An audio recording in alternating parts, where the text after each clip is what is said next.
There's some nice little markings there. That's where the split is. So that's where I'm going to take it. Now you could go that way, but really it doesn't make a huge amount of difference, to be honest with you.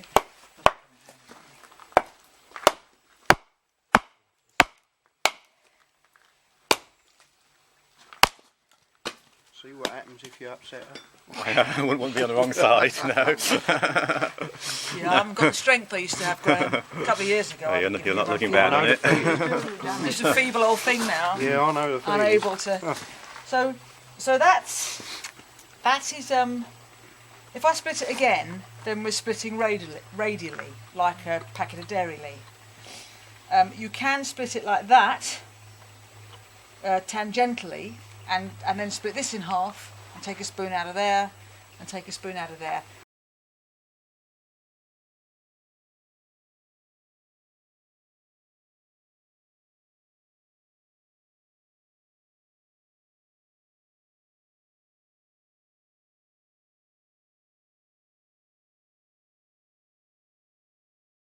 Kind of trimming, I bend the axe out like that, and it just often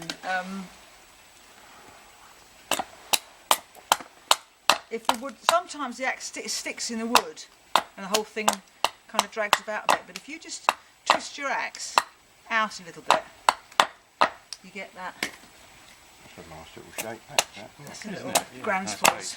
Oh, it's Branford, is it? Yeah, the smallest one they do, I think it is. A lovely little axe. Taking that down there. Too much strength there.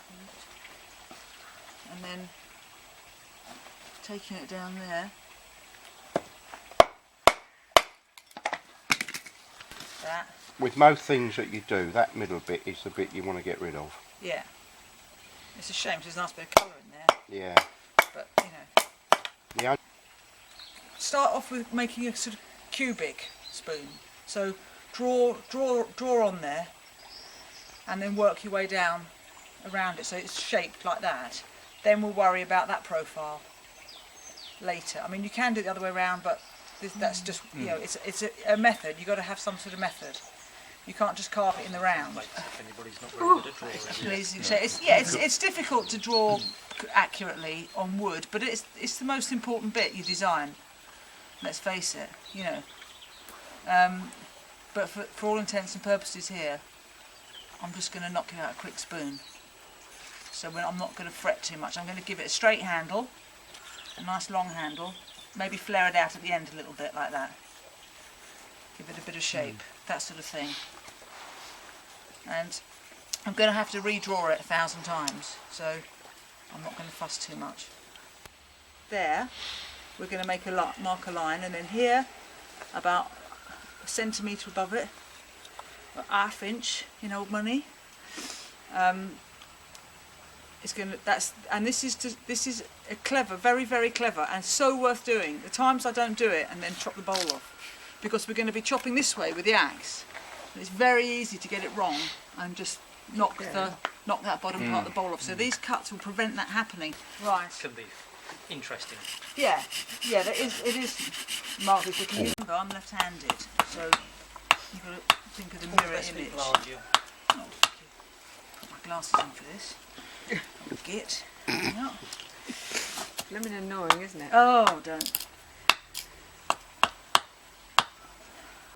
Well, at least we've got glasses, and some people are just short-sighted, aren't they? Yeah. Ooh. No, not quite. Hence the reason I say. Yeah, that's exactly why. Because I see every little cut, I bend it out, and there it goes again. And you can just work your way down really very quickly, right to the line. You've got to be bold. You haven't got to be bold, but it's good fun being bold. Down to that little line there.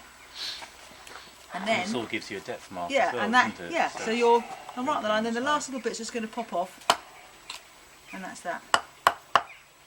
Gone. I need to cut it through. It didn't quite cut through at the back there. There, done. You see, and that's the quickest way. This side, you're gonna have to watch it from that side.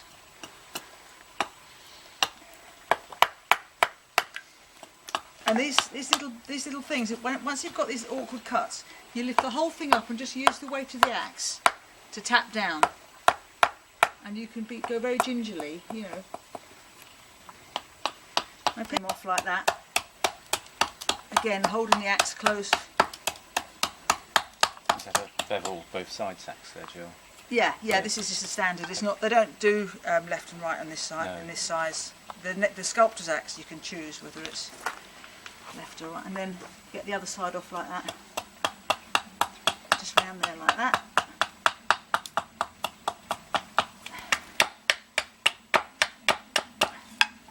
Other side.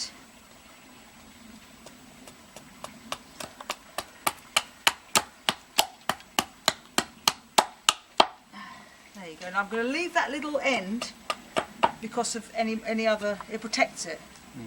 You know, this we can whip that off at a later date, and I'm also obviously going to have to redraw. This is too it's too wide. Make it a little bit thinner at that end. And this end. That's better. So it's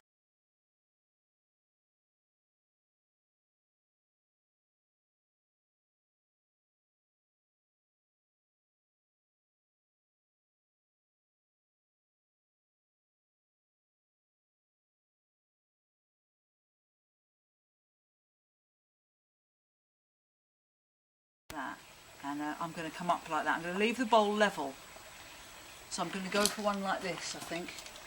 So the bowl's level and the neck is dropped down a little bit like that, and it's going to come up like this, and then the bottom of the spoon is going to be much narrower than it is, like that. So you probably only need to do this on one side, as long.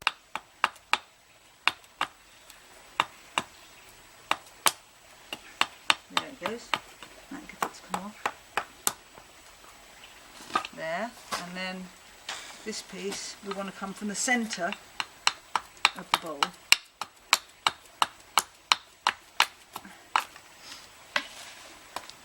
And just come back. That's what happens when you don't bend out, you see, it pinches.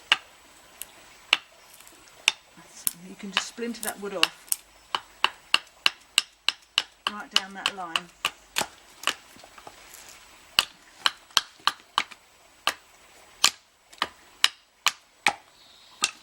So we've got. It's quite quickly and quite spoon-like. Yeah.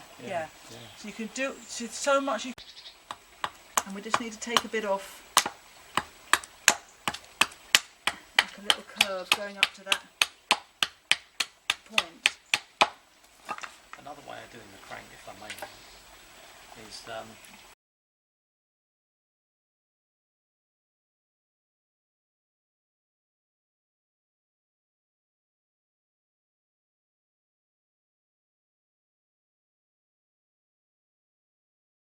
bring your elbows in like that, and you can move a lot of wood this way in quite a controlled manner, and try and slice across, use the whole length of the blade, because as it moves across the wood, you get a better cut than if you're just pressing like an axe. If you slice it across, you can get quite a lot off. I don't want to take too much off. There you go, that's probably too much. Your knife hand is virtually staying still when you're actually pulling through it. Yeah. That's the important thing. Yeah, that's and that can be done. That can be done sitting down or standing up. The other one is working towards you, and that goes on the old sternum. I've got a special steel bit in my bra that's been put in there to help. Not really. You come towards you, and again, if your elbows are in, you cannot cut yourself. You just can't, because Some women can. well, It's a bit possibly. like draw knifing in a Possibly. funny sort of way in reverse. And, Yeah. Punch it Willie's saying he has a Holding it little on the end. yeah, it's a And- bit like balls. That may be painful on the sternum at first, but actually you toughen up pretty fast. I think if you're watching what you're doing, you know, it's a basic rule of anything. If you really watch what you're doing, it's very, very hard to cut yourself. I mean that thing, you know, I'm not holding my thumb there. I'm holding my thumb around that bend, and I can't because I'm gripping with this part. I can't actually run it into my hand. I can't get around that far to do it. You know, I think people say you must never use the knife towards yourself, and it's just not true. You have to do that in so many of these cases to make these little cuts. There are various, smaller cuts, like cutting in this bit. This is another bit that people always struggle with, the transition between the bowl and the spoon. And that's the beauty of these, and this is the same shape as a Mora knife, pretty much. If you use the end, you can turn a very sharp bend. You can't do that with this bit. It's dug in now, and you get like chatter. If you use the very tip of the knife, you can make a really tight curve in your spoon, and that's. Yeah. You can bring it towards you. Obviously, your thumb. Yeah, you need to get your thumb completely out the side, but you can make cross grain cuts quite nicely that way, which is just a standard manoeuvre. And you know about obviously the grain. When you're cutting, you need to cut away from the grain all the time. So that side you'd be going like that, this side you'd be going like this. But when it comes here, you have to turn around and work like that. Otherwise the knife digs in. You can't come this way. You need to take the.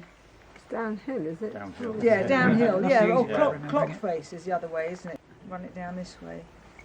As long as your hand's always away from things, you know, you can get that little blade in there quite tightly. And trying to keep things straight. Or I don't know what it's called really. Scorp, made by Nick. Lee, Well, right, okay.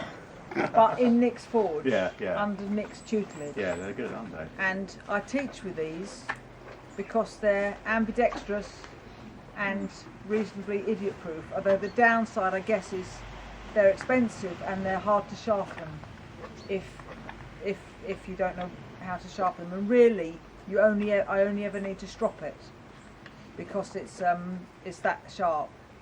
I don't know what steel it is, good steel. Just taking out a small bit at a time. You can go that way with it, and you can go that way with it as well, in that bit.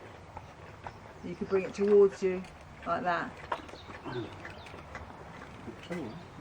Yeah, they are versatile. I've got a big one. I've got a giant one of these as well, which is a fabulous thing. But they're precise. What I love about them is that they do the job of 3 or 4. You'd have 3 or 4 other tools, but